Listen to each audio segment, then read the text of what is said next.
Olá, querido estudante, tudo bem com você? Sou o professor Daniel e o meu sinal na comunidade surda. Bem-vindo ao projeto Aprender Além da Escola, do Centro de Mídias e Tecnologias Educacionais da CEMED Manaus. Hoje iremos estudar sobre alguns acontecimentos que marcaram a trajetória da Capitania de São José do Rio Negro e demais fatos marcantes do século XVIII. Então, vamos lá para a nossa hora de aprender.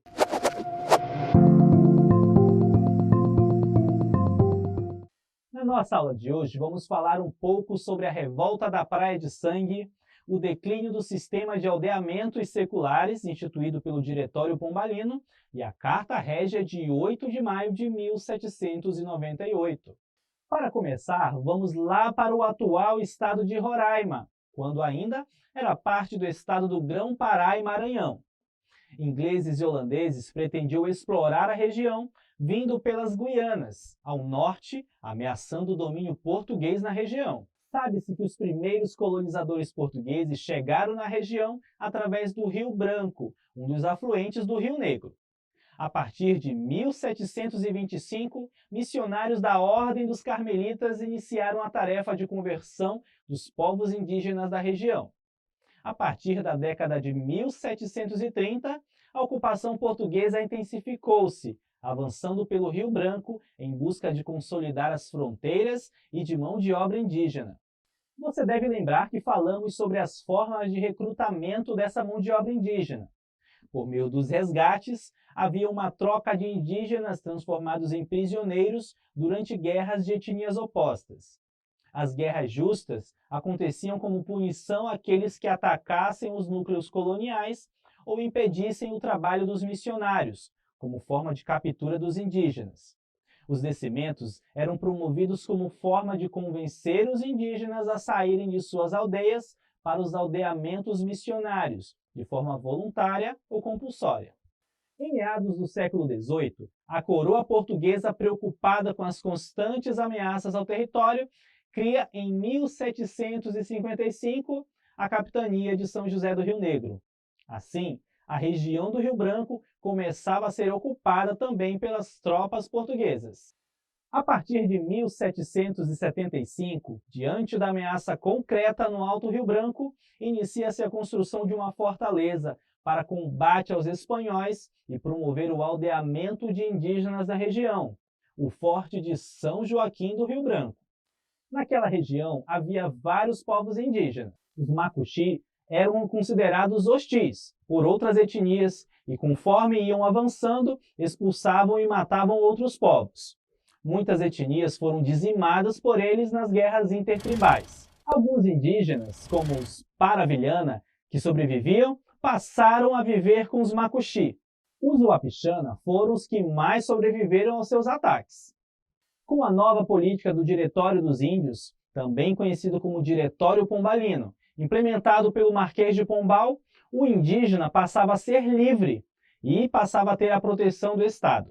Na realidade, essa estratégia tentava fazer os nativos deixarem a sua vida de indígena e passarem a adotar um estilo de vida nos moldes europeus, sendo mais úteis no processo de colonização portuguesa da América. Após assumirem o controle da região, diversos povoados e vilas foram criados, juntamente com os indígenas como Nossa Senhora da Conceição, Santo Antônio, São Felipe, Nossa Senhora do Carmo e Santa Bárbara. Eles foram os principais povoados criados na época, abrigando um número significativo de pessoas. Para os portugueses, deslocar os indígenas para esses aldeamentos possibilitaria expandir a colonização e garantir o domínio do território, impedindo a expansão de outros invasores. Contudo, diante do fato dessas etnias já viverem em conflitos e alianças contra inimigos em comum, foi difícil o desenvolvimento daqueles povoados. Além do mais, nem todos os indígenas aceitaram se submeter às condições impostas pelos portugueses. Os indígenas que foram aldeados eram forçados a trabalhar, ficavam sem tempo para cuidar de suas roças, e a farinha que recebiam não atendiam às suas necessidades. Além do mais, muitos eram acometidos de doenças e morriam por falta de cuidados. Esses acontecimentos geraram rebeliões, e em uma delas, os indígenas abandonaram em massa os aldeamentos. Com a saída da maioria wapixana, os portugueses acabaram procurando aliança com os Macuxi, por volta de 1787. Nos anos seguintes, os portugueses insistiam em reunir mais indígenas ao norte da bacia do Rio Branco. Em 1790, um levante que acarretou na morte de 4 soldados e no ferimento de alguns guerreiros Macuxi comprometeu a aliança entre esses indígenas e os portugueses do Forte São Joaquim, além de aumentar a hostilidade com os Wapixana. Os conflitos chegaram ao ponto de indígenas Paravilhana e Wapixana matarem um diretor e alguns moradores de um aldeamento. E com a chegada das tropas portuguesas em 1798, acontece um conflito ainda mais violento, que ficou conhecido como a Revolta da Praia de Sangue, devido à quantidade de mortos de ambos os lados, que acarretou na completa eliminação dos Paravilhana. Em virtude desses conflitos, as alianças foram rompidas e muitos indígenas abandonaram os povoados e missões, deslocando-se para outros lugares. Isso deixou ainda mais evidente o declínio dos aldeamentos seculares, que haviam sido instituídos pelo Diretório Pombalino, em substituição ao Regimento das Missões. Em resumo, o Diretório expressava 3 importantes preocupações da coroa portuguesa: a proteção do território, que com o estabelecimento das populações indígenas de forma organizada e fixa, poderia atender a esse propósito de proteger o território colonial de possíveis invasores. A incorporação ao modelo de civilização europeu pautado no trabalho, diferentemente do modelo de vida que os indígenas levavam antes da chegada dos europeus na região. Fazia-se importante nesse processo de conquista do território que os nativos se adaptassem a esse modo de vida europeu, deixando os seus costumes para trás. E, por fim, a introdução e fortalecimento da autoridade metropolitana, que com todas essas formas de controle na vida da região, em especial com as regras determinadas pelo Diretório, a coroa portuguesa ampliaria seu poder sobre sua colônia e, apesar da distância, manteria seu domínio. Parecia que daria completamente certo todas as ações a partir da aplicação do Diretório. Mas, na prática, diversos problemas conduziram isso ao fracasso. Constantes abusos de poder por parte dos diretores, desvios de normas e jornadas de trabalho excessiva pelos indígenas, provocando fugas e mortes entre eles, tudo isso contribuiu para muitos prejuízos, que acabaram fazendo com que essa experiência não fosse bem sucedida, e em 1798 o Diretório fosse extinto. E no seu lugar, uma nova política de organização e controle das populações indígenas aldeadas foi adotada, por meio da Carta Régia de 12 de maio de 1798, junto com uma série de diretrizes de procedimentos em relação ao indígena que vivia nas tribos. O novo sistema ficou conhecido como Corpo de Trabalhadores.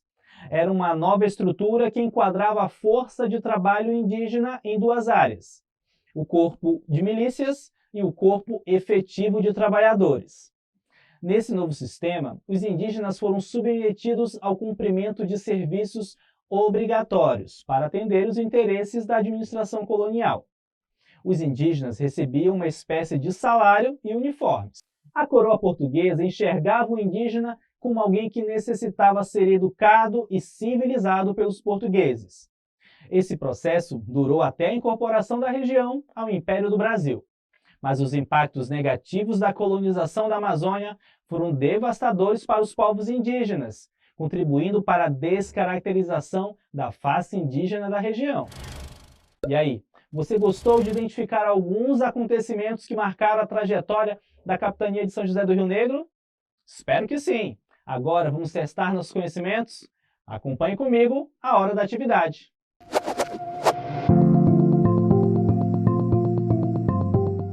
Atividade 1.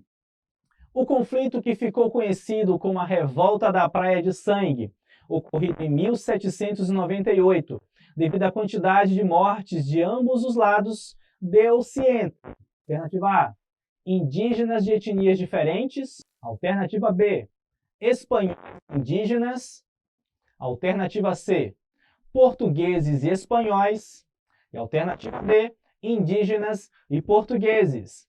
Vou te dar um tempinho para pensar e você me diz a resposta certa.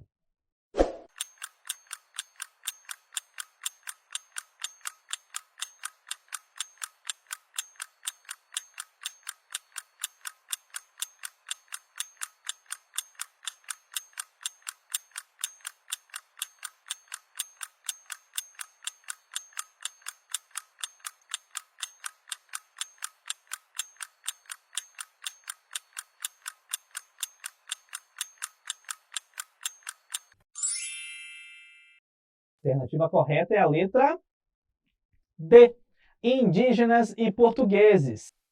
E esse nome, Revolta da Praia de Sangue, deu-se devido às inúmeras mortes de ambos os lados do conflito, tanto de indígenas quanto de portugueses, que tinham sido enviados para conter as rebeliões dos indígenas, contra a tentativa de controle dessas populações pelos colonizadores.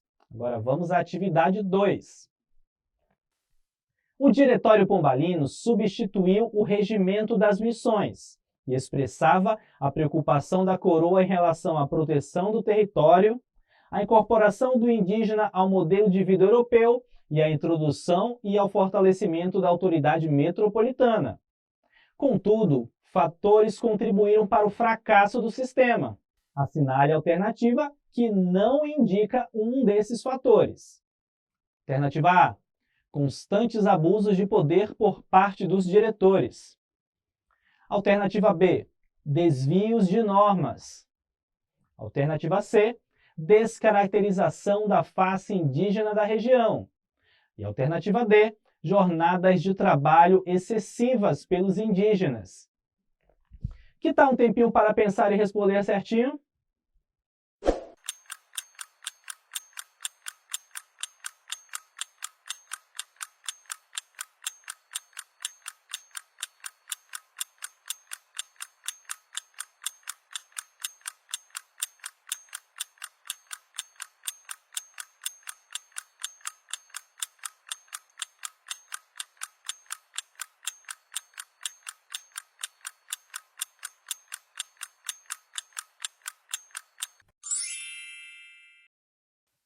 A alternativa correta é a letra C. Descaracterização da face indígena da região, pois é a única alternativa que não indica um dos fatores do fracasso do Diretório Pombalino. Podemos dizer que isso foi uma das consequências de todas as políticas coloniais na Amazônia. Vamos à atividade 3. Em substituição ao Diretório Pombalino, a Carta Régia de 12 de maio de 1798 instituiu uma nova política de organização e controle das populações indígenas aldeadas, além de uma série de diretrizes de procedimentos em relação aos indígenas que ainda viviam em tribos. Esse novo sistema enquadrava a força de trabalho indígena em duas áreas: o corpo de milícias e o corpo efetivo de trabalhadores. Como ficou conhecido esse sistema? Alternativa A, Diretório dos Índios. Alternativa B, Corpo de Trabalhadores. Alternativa C, Regimento das Missões. E alternativa D, Capitães de Aldeia. Vou te dar um tempo para pensar e escolher a alternativa correta.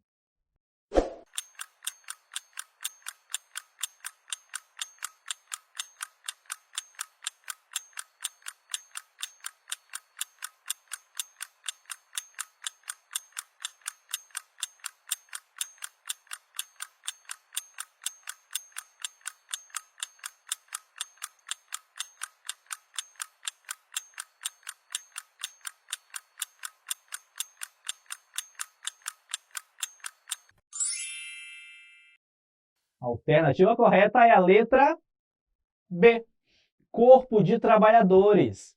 A coroa portuguesa enxergava o indígena como alguém que necessitava ser educado e civilizado pelos portugueses, e o trabalho seria a melhor forma de tentar civilizar os indígenas. Por isso, instituiu o Corpo de Trabalhadores. Conhecimentos testados com sucesso, agora vamos lembrar um pouco do que vimos na aula de hoje. Chegou a hora da revisão.